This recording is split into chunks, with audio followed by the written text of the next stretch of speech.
Twitter has obviously taken quite a nosedive over the past few weeks. And with the fate of Twitter really being in question, many authors have asked, where should I go once Twitter goes away or if Twitter goes away? So in this episode, I want to address a few of the key questions and issues that authors should be aware of and how to actually solve this problem.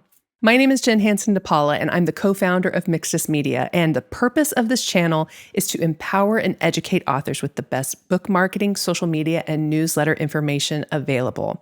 I am really good at helping authors simplify the book marketing process and helping them to find their readers, specifically on social media. So let's get started. If you're an author who has been actively using Twitter to share your messaging, to create engagement, and to connect with other authors and readers, this might feel like a very chaotic time for you. And when you think about moving on from Twitter, you might be wondering, how do I actually do that? Where do I end up? So the first thing that I would suggest that you do is to really talk to your Twitter audience. Ask them, where else are you online? What other social media platforms do you use? Because when you can really find out and get some solid information from your audience on where they're going to go, you can know that you will have an active audience wherever they end up as well. So really survey your audience and see what their next steps and their plans for the future are. One of the easiest ways to actually survey your audience is to do a poll. It's a very straightforward and easy way to get that information, and it's easy for your audience to actually participate in. And the second thing you can do is just do a regular post. Ask them to leave a comment on where they are going to be online, what other social media outlets they plan on joining. So the second tip that I have for authors that are moving off of Twitter is to realize that you can adapt your current Twitter strategy into what you're going to be using on Instagram or TikTok. You can actually repurpose and reuse some of those old tweets and turn them into posts that you can share on the other platforms.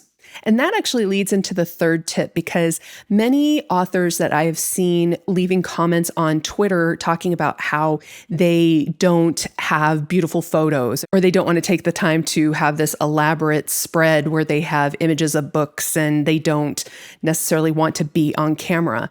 They think that that is what Instagram and TikTok are all about, and it's actually not. This has really changed even over the last 5 years. People just really want to see authentic and real images and videos of other authors, of the books that they're reading, and going in and experiencing Instagram or TikTok for yourself to see what are other authors sharing, what is it that is getting a good response, and really seeing how you can adapt that for yourself is going to be key. So I would really encourage you to create an Instagram account and a TikTok account and see which you feel most comfortable with. If video is something that's completely new to you, I would stick with Instagram to start with, because photos are incorporated more there, even though they are skewing more towards video, but it is a good place to start. And my fourth tip is to understand that you do not necessarily have to be in the videos and the images that you share on Instagram and TikTok.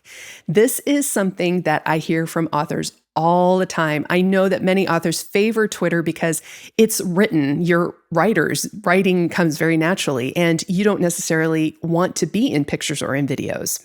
And so to understand that you can create amazing TikToks and amazing Instagram reels and images that you don't even have to be in, or that just take very little time.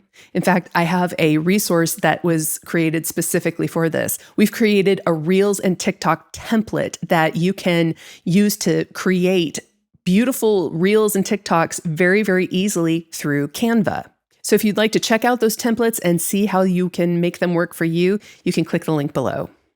So to recap, the first step is that we need to ask our Twitter audience, where are you going to be on social media? The second tip is to realize that you can adapt your current Twitter strategy to other social media platforms as well. Third, you want to experience the other social media outlets to see what is going to be the best fit for you and to know where your audience is. And fourth, you can actually use text within your visuals instead of you being on camera.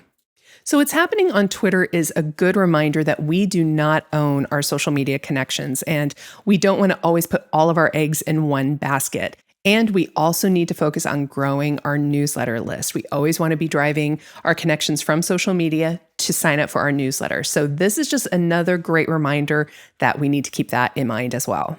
So again, if you're wanting to get started with Instagram and TikTok, but don't really know where to start, be sure to grab my Reels and TikTok templates for authors. That's going to help you get things started and to start to see results right away. But if you also want to have an added community and added support and additional resources to help you with your book marketing, your social media, and growing your newsletter, be sure to check out the Author Circle. It is a fantastic community of other authors that are in the same boat as you, and you get some amazing resources to help you successfully market your book and sell more books.